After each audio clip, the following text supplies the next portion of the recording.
अब क्या बताते हैं परमात्मा कि तीर्थ बाट चले जो प्राणी, तीर्थ के लिए जो यात्रा करने जाते हैं, पुण्यात्माओं विचार करो, इस ज्ञान से आपको महसूस होगा कि सचमुच यह गलती भारी बन गई थी।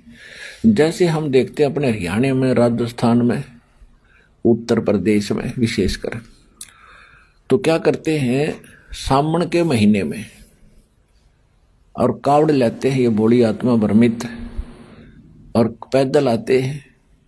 सूक्ष्म वेद में लिखा है कि सामन सैल न कीजे राजा योगी बैठ पतीजे। सामन में इतना पाप होता है जीव को भ्रमण करने का, सैर सपट्टे करने का, इतना सारे साल में नहीं होता। क्यों? क्योंकि सामन में आप देखते हो छोटे मोटे कितने जीव जंतु उत्पन्न हो जाते हैं और सब भर जाती है पृथ्वी।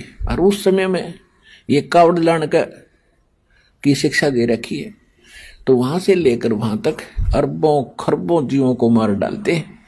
तो यहां परमात्मा कहते हैं कि तीर्थ बाट चले जो प्राणी, बाट माने यात्रा, जो तीर्थ यात्रा पर जाता है सो तो जन्म जन्म उर्धानी, उसके तो इतने पाप इकट्ठे हो जाएंगे असंख्य जन्मों तक भी वो भोगे पार उसके पूरे नहीं होंगे।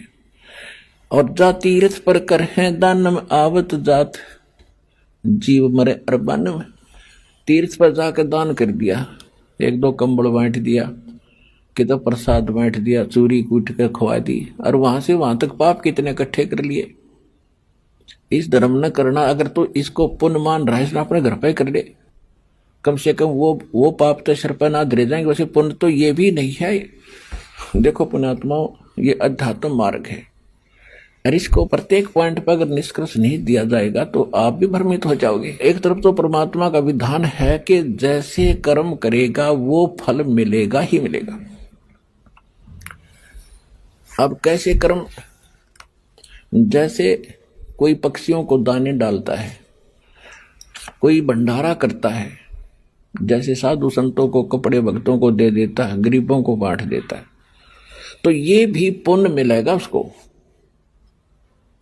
अब ये भी पुण्य मिलेगा, लेकिन उस पुण्य का फिर फायदा क्या हुआ? जब तक मनुष्य जीवन का मूल उद्देश्य सक्सेस नहीं हुआ, सफल नहीं हुआ, तो